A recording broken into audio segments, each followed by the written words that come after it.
Welcome. Hey, Doug.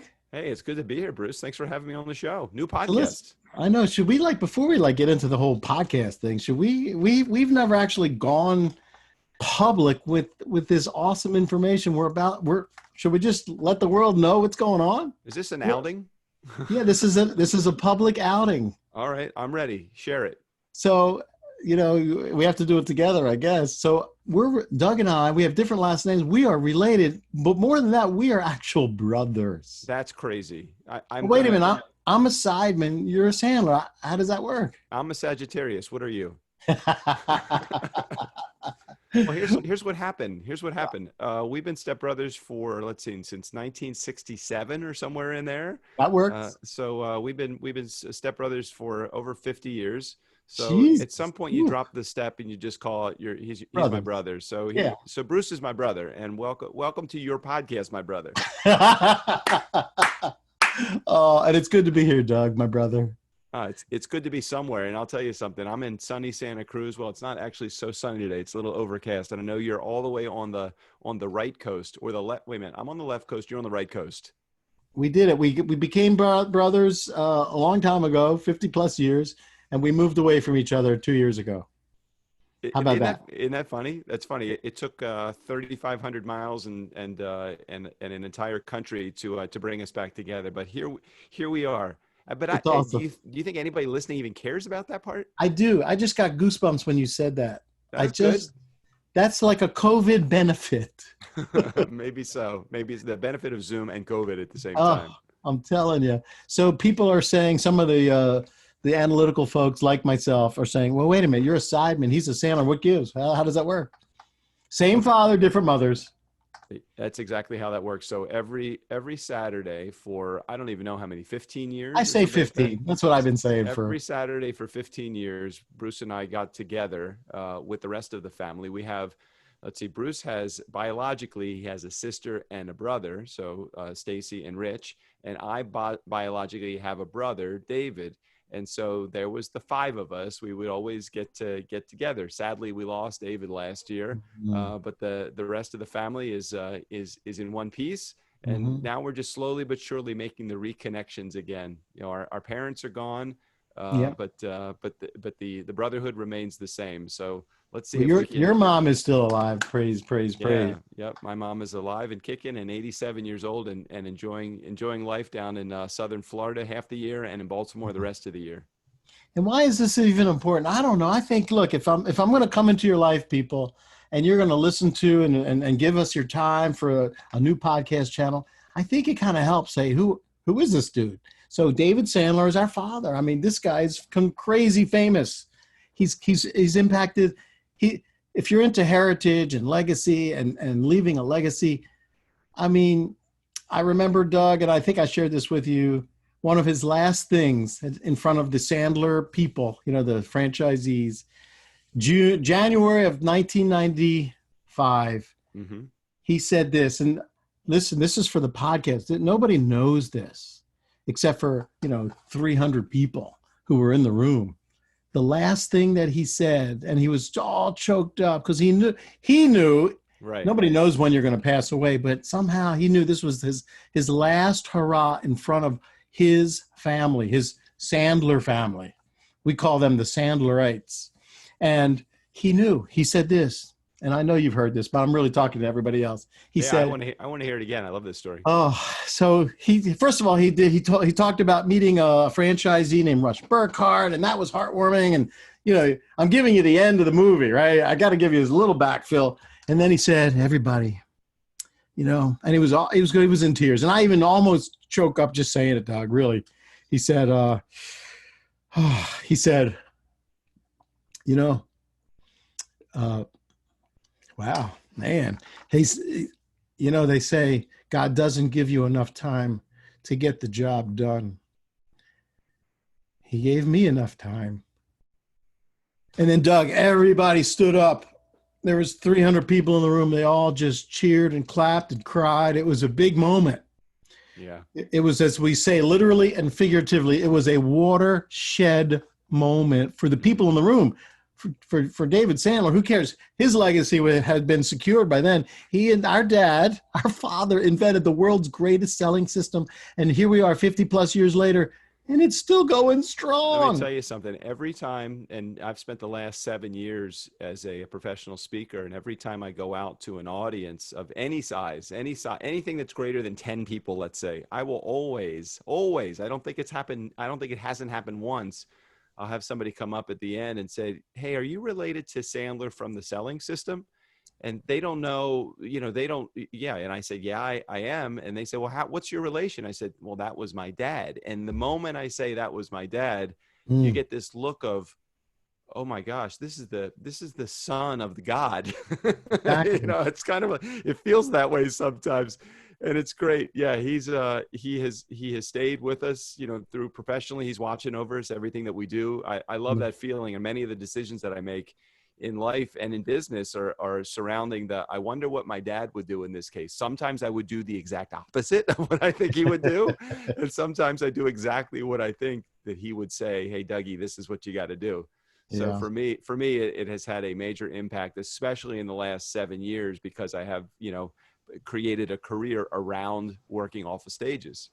And Doug, you're famous because I'll go back, okay, Boomer, on the tapes, and then the MP3s, and then the streaming. So that's kind of, you're famous because since when you were 4 years old, he would talk about you in front of his breakfast, in front of his president's club and his seminars, and he would say, and my 4-year-old son Dougie, and he would talk about you, Dougie this, Dougie that. Love it. Dougie, Love it. Dougie was the emotional team when they went out. You and David went out to sell grit newspapers. I know it. Back in the 60s, 1960s. Yep. Doug, are we that old, man?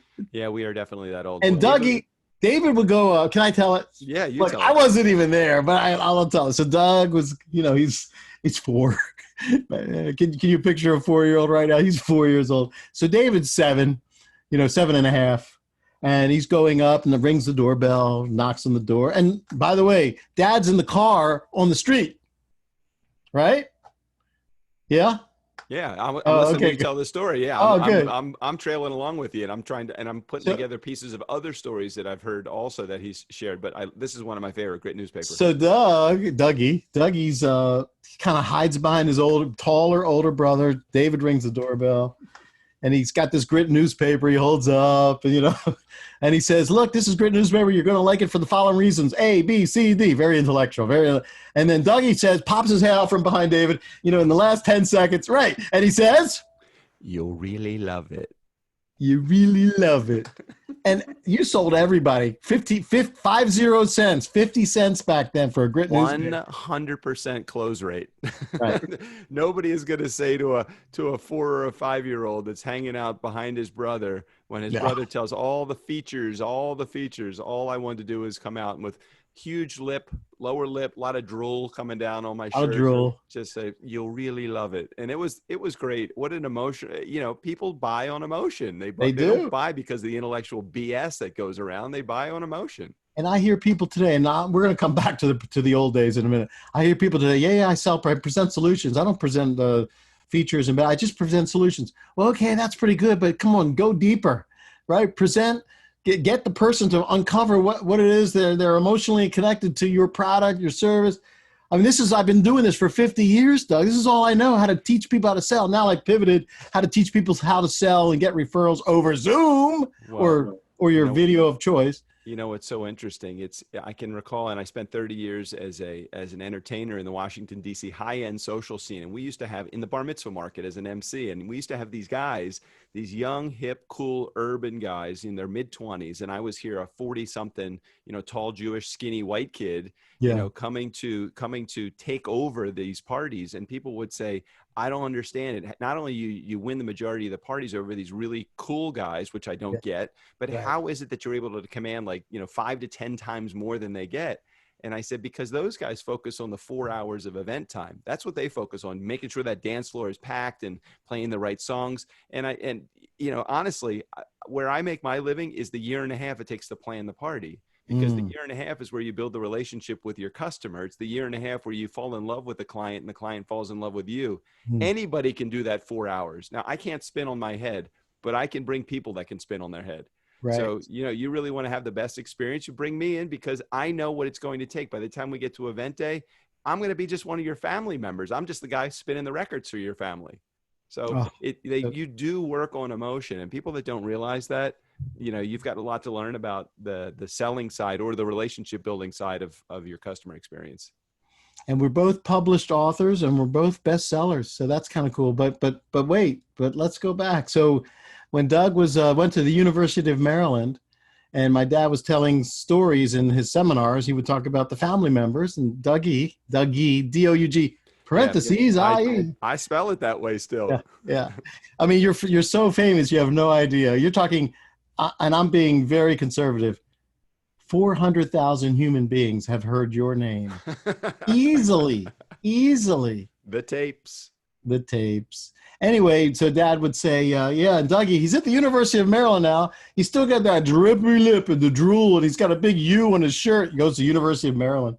Everybody loves that story. Hey, speaking of, any stories come to mind?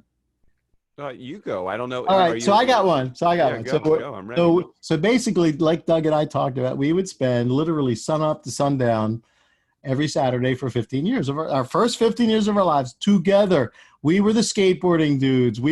David was a sports fanatic. He was so good at it. Golfer. Look, I still don't play golf. I lived on a golf course for 17 years. I never played a stick of golf. But Dougie would go, we had this boat, and we grew up in the Baltimore area. So we had all the water, Chesapeake Bay. We had the downtown harbor. We had all this waterways access. So we were at the Glen L. Martin Marina for you local boys, Baltimore, your homies like me and Doug, hometowners. And it was a nice lagoon, wasn't it? We would go water skiing. Water skiing there, yep. I mean, we were little kids. We were going water skiing. It was me and Doug. I mean, poor Stacy. Stacy was like, out of 5 siblings, she was the only girl, and she was the baby. How many of you are the only girl in the family of brothers, and you're the youngest? Just being the baby alone has got to be a challenge, and then you put the fact that you're the only boy or girl, depending on who your brothers or your sisters are. That's got to be a challenge, because there's always something a little bit different with you than there is. Oh. Not that there was anything different about Stacy. Stacy was just the littlest one in the family. It was like she was the one that we would tease. We would tease. She was the teasing side of things, and geez, I just remember being the victim of so much peer pressure to tease Stacy. Sorry, Stacy, did not mean that. Stacy, we apologize. Lifelong apologies. And it's true. I have been apologizing, and hopefully, Stacy, no, we didn't leave any permanent marks, any permanent damage, but we guilty as charged. So another story was so we had this access to this really rock'em sock'em it's called the little boat, because it was small. For a creative father who was very creative, he wasn't so creative on the naming of the boat. The little boat. Remember the little boat? I always thought the little boat's name was Zodiac until I realized that was like the brand of boat that it was. Exactly. I did not know that. So we had the little boat. We had the Zodiac, and when it was Doug's turn to steer with no one else. I'm ready to go. I'm just Mr. Independent here. I'm like 7 years old. I'm Mr. Independent, ready to go and explore the entire world. All I could do is just muster up enough strength to get in the boat, make sure the engine was on, and then circle the big boat. The big boat. Doug would it was so funny. He was all by himself because everybody had their own turn, leadership, independence, all that. And Doug would just go round and round and round the big boat. I love that story too. Hey, any skateboarders out there? I mean, do you still skate? I actually, when I moved to Southern California about 2.5 years ago, I did end up buying a skateboard, used it a couple of times. I didn't get wise thinking that I was going to hurt myself, so I probably should get back on it again. But the weather turned to winter. There is a winter in Southern California. It gets a little bit rainy in January. Put the skateboard aside. Haven't taken it out since. So this summer, again, I got to get this thing out. Do you do vertical? I'll do anything, Bruce. I do horizontal. Horizontal. I still skate. Hey, before we lose anybody, I thought I would just throw that in there. So between the two of us, we're both over 50 years old. Obviously, we're brothers. We're close in age. I'm the older brother. But between the two of us, so first of all, we're both bestseller. I know you're in a guest DJ guest appearance here, so you may not have yours. What's your your amazing bestseller, 2015. Come on, nice guy. Tell them what they've won. Geez, well, the book I wrote in 2015, which is the whole idea behind me getting into podcasting to begin with, was called Nice Guys Finish First. Did A really well. bestseller. Thanks, Bruce. Did really well on Amazon and landed a bunch of speaking gigs for me and enabled me to just kind of just broaden my horizons and my experience. The people that I was able to meet, the difference is when you're hiring somebody to do a speaking gig, if they have somebody, if all else is equal, the guy that's got the book wins the gig. Especially if it's something called Nice Guys Finish First. Right. Everybody was like, I don't know. Being nice is kind of a sign of weakness, or being nice is one of those things that how far can that get you being nice? Or it must be tough to be syrupy sweet all the time. And that's not what being nice is all about. Chapter 1, there's a quote by Gary Shandling. It says, if you don't think nice guys finish first, you don't know where the finish line is. Exactly. I think the reality of it is that we just don't even understand the importance of being nice, or the definition of being nice. And it does not mean that kindness matters, or being kind as well. Nice does not mean that you're weak. Nice is just my perspective is catching people in the act of doing something right as opposed to doing something wrong. And I think you get a lot more from that from your team than you do from getting, being an iron-fisted leader. So for me, this philosophy of nice guys finish first has just always been a part of my methodology from the very beginning. And our father, David Sandler, people don't know this because they saw him the outside. He was one of the most humble people that I've ever met. And I think in order to be nice, I think first you have to be humble in your core, not an act, but who you are. And Right. Doug, as you guys can plainly see and hear, Dad, I know you're smiling down on both of us, man, because we are. We're nice guys and we're humble and we're getting it done. Yeah. And I think as you just said, Bruce, I think it's a matter of, I don't think you do it with the agenda of, if I am nice, I will get this in return. A number of relationships that I've entered into in business over the last, 50 years or 40 years of being in business is all about the philosophy of I'll go first. Let's see what I can do. I'll go first, or maybe it's, I don't know if there's any money in here, but let's work together and figure out if there is any money in here. If you're somebody that's money motivated, or if you want to do business with somebody and you're like, well, how does being nice get you anything? Well, it may just get you a relationship that can turn into business. It doesn't have to be a instant gratification. As a matter of fact, those are the most challenging kinds of relationships, where you're expecting something immediately to happen. Most good business deals come from decades sometimes of relationships, or years of kind of nurturing a relationship before it goes gold. And because of the relationship we had with our father, I would love for you to tell and share the story of 2015. Your book was launching on Amazon, and go ahead, you take it away from there. You actually had to compete with our old man on Amazon. So in 2015, Sandler was re-releasing You Can't Teach a Kid to Ride a Bike at a Seminar. I guess it The was company, not the person. He was up in heaven by then. Right. He was 20 years past since then. But when the company was re-releasing the book in February or March of 2015, my book was coming out at the same time. And every morning I would get up, or every time I would check Amazon stats, I would see, hey, here's the top 10 or the top 100. And it was me and dad right there at the same time. And what was great about that, it was like his affirmation or confirmation of what I was doing was right. Hey, and I was trailing with him the entire time. Now, I won't tell you who won that competition, because I'd like to be a little humble for my own father. Sure. But it was very cool to watch. We know who won, Doug. Watch the challenge between You Can't Teach a Kid to Ride a Bike at a Seminar and Nice Guys Finish First at the same time on Amazon. Very, very fun. Love that story. I just keep telling it every time we're together. It's an awesome story. Great story. It is great. So my whole point is, between the two of us, 50 years old or something like that. Anyway, and between the two of us, Doug, literally we have, because our father was David Sandler, and we saw firsthand all those years, we have over 100 years between us of salesmanship, of business savvy, of people skills, and without a lot of data. Like you could just throw me into the barrel, and I mean this with all humility, because over the last 30 years, I've seen thousands of businesses, and I will spit out for you. Oh, this is what you should do. So Doug doesn't have his book, but here's the book that I co-authored, Sandler Success Principles, that was released in March of 2012. Also a bestseller, Wall Street Journal, Amazon. And Doug, if he had one, he'd hold up his book from 2015, but he's on the road. Anyway, between the two of us, Doug, wow. So the podcast that you guys are, whether it's Doug's or whether it's mine, this is what we talk about. It's all business, but it's about relationships. It's about growing as a human being. You're going to get your business right when you can start growing your temple right, your body, your mind. Protect everything that goes into your mind. Protect everything that goes into your body. It's hard work. It's every second. It's every microsecond. Are you kidding me? It's every waking second, and then you got to worry about sleep.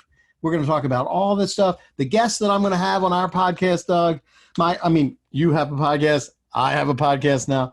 We're just going to bring it. So it's not really the Bruce show, although I'll be a good interviewer and I'll be like a good Mike Wallace for those of you who are old enough. It's really going to be about my guests and to share the wisdom with you. Don't worry. We have our own gig called the Breakfast Club Community, which I'll do a 10-second commercial on. The Breakfast Club is not a podcast. The Breakfast Club, Doug's been on, and he actually was an impromptu guest speaker. We have lots of guest speakers. The crowd was roaring when Doug came to our Breakfast Club community. It's a live Zoom. It's interactive. It's only an hour. And we do it on Mondays at 8 a.m. East Coast and 8 a.m. West Coast. And at the end of the hour, people are exhausted. The energy is crazy off the charts. It was really very, very good meeting. You know, normally when you go to a lot of these Zoom meetings, it's a little bit flat. You're watching a presentation. This was a lot of involvement. I think Bruce effectively uses breakout rooms properly on a Zoom meeting. A lot of goodness with that. Very cool. Yeah, I would highly encourage you, if you have not had a chance to go to or seen or heard of Bruce's Breakfast Club, take a moment. I'm sure he'll put a link in the show notes so that you have access to the meetings. But get involved. It's a very cool opportunity for you to meet a whole bunch of people and have a fun time in the process. He did say at the same time, 8 a.m. East Coast and 8 a.m. West Coast, because they do it twice. It's not just a one-time thing. So it's not that he made a mistake on the time. It's actually what time it is, 8 a.m. on both East and West Coast. You want to know a weird thing? We actually have a following now in the United Kingdom. They're coming to the Breakfast Club. We just had somebody from Spain, first timer, but he'll be back. Look, it's like Charlotte's Web. You come to one Breakfast Club, thebreakfastclub.net. What'd you say? Thebreakfastclub.net. You come to one. I mean this with all humility. You're going to love it. Say it, Doug. Really love it. You'll really love it. You are. You're going to love it. And you'll come back and you'll come back and you'll be part of the community and it'll be good. What I haven't talked about, and I see that our time is winding down, Doug, which is good. It's good to go up energy-wise and to come down real quick, is we do a ton of networking. We started this thing in response to COVID-19. This was our response to quarantine. Why? I don't know how to sew masks. I'm not going to drive a truck filled with groceries all night, but I was trying to do something. I used the gifts that God gave me to do something. So we started Breakfast Club, kick off your day right, so that we could energize people. Doug, guess what we're starting to do? We're tracking the amount of revenue. It's very loosey-goosey. It's all honor system. Remember the honor system from our Saturdays? The honor system. I know. Just real quick, the honor system in 30 seconds. Go. No, you tell it, Bruce. You know all the stories. So we had the attitude prize. And don't worry, I'm going to finish the story about the Breakfast Club and tracking revenue and all that. We had this thing called the attitude prize. So picture this. Come on now. 5 siblings, 4 boys, 1 girl, the baby. Always vying for first place. I didn't care what I had to do to get first place of the attitude award. I was in. The attitude award. So Doug, by the way, the end of the movie is Doug always, mostly. David won a couple times. I won a couple times. Richard didn't win. Never won. Richard never won. Yeah. We had this expression called long face. Who's got the long face? Obviously, we were in it. We were the siblings.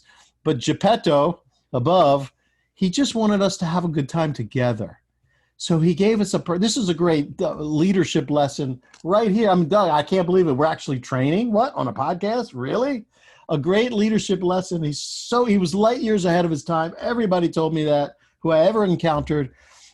He just said David Sandler was light years. And you know what? He's been in heaven for 20 years. He's still light years ahead of his time. So the lesson is, I'll tie a yellow ribbon around the old oak tree here. He created a prize that we all had to vie for, VYE, vie for, during our sun up to sundown hours together on Saturdays. And if he knew that 5 people could be rooting and trying to fight for that prize, it would be a good day. Mm.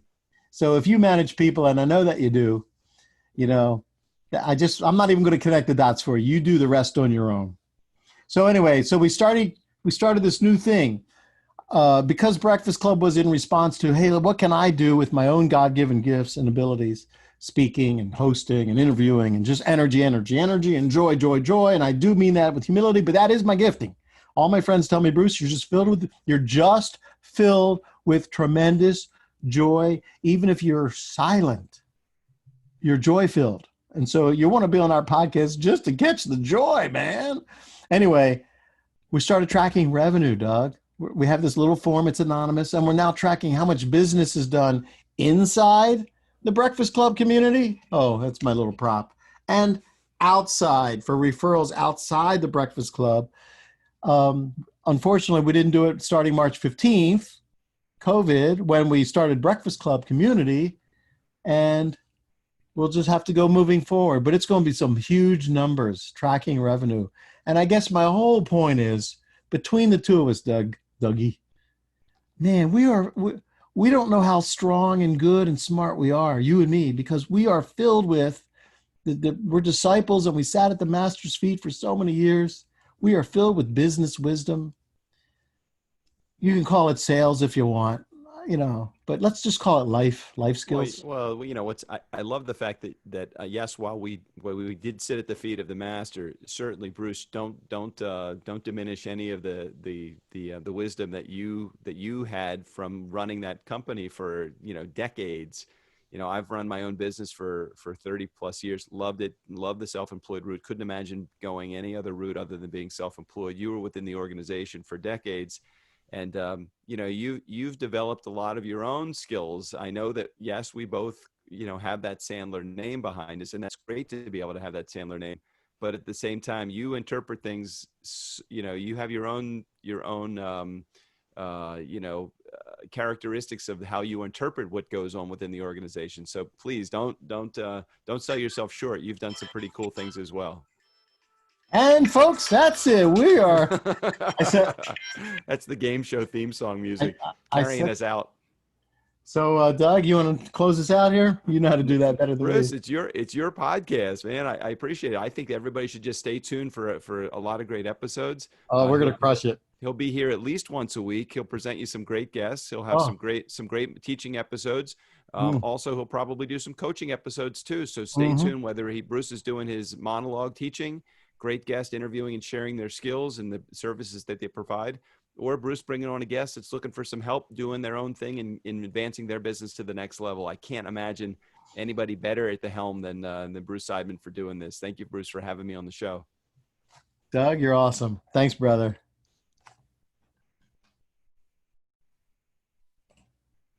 Way to go.